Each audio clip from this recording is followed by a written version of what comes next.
Listen, there were more than 40,000 operations to remove rotting teeth from children and teenagers in England last year, the equivalent of more than 160 every working day. Big problems all over these islands.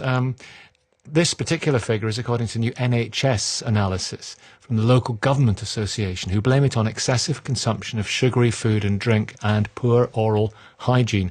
Stephen Fayle is a consultant in paediatric dentistry based in Leeds. Stephen, good morning. Good morning, Nicky. I have a friend in the same area as you, so some of the things he sees is absolutely shocking.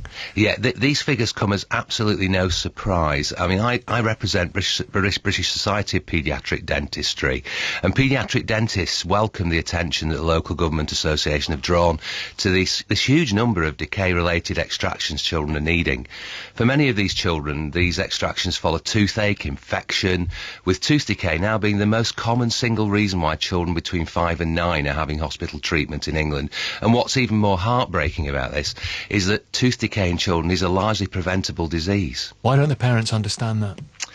Well, I think it's partly about education and support. I mean, we really welcome the fact that the Local Government Association is asking central government to do more about excessive sugar consumption.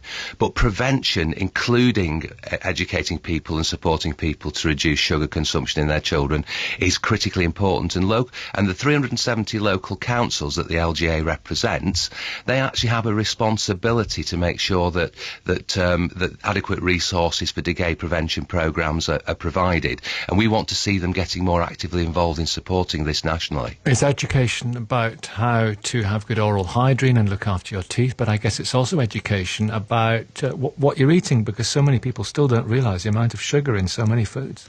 That's absolutely right. And of course, you know, when people think about sugar, they think about sweets and cakes and fizzy pop, but parents need to be aware of other high sugar foods.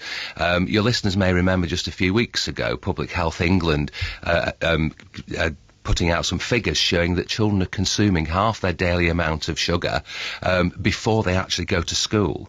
Breakfast cereals are very high in sugar. Parents shouldn't be adding extra sugar to breakfast cereals or any other children's foods. And of course, the other big hit comes now from fruit smoothies, fruit drinks, which are very high in sugar. And of course, most parents think, oh yes, fruit's very healthy for my children, and fruit's a very important part of a child's diet.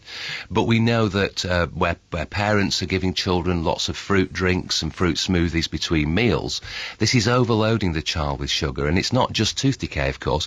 We're seeing a rise in childhood obesity and in diabetes as well. Listen, thank you very much, Stephen. Stephen Fayle, consultant in paediatric dentistry based in Leeds. Why is this happening? How do we stop it happening? 85058. It is 7:48.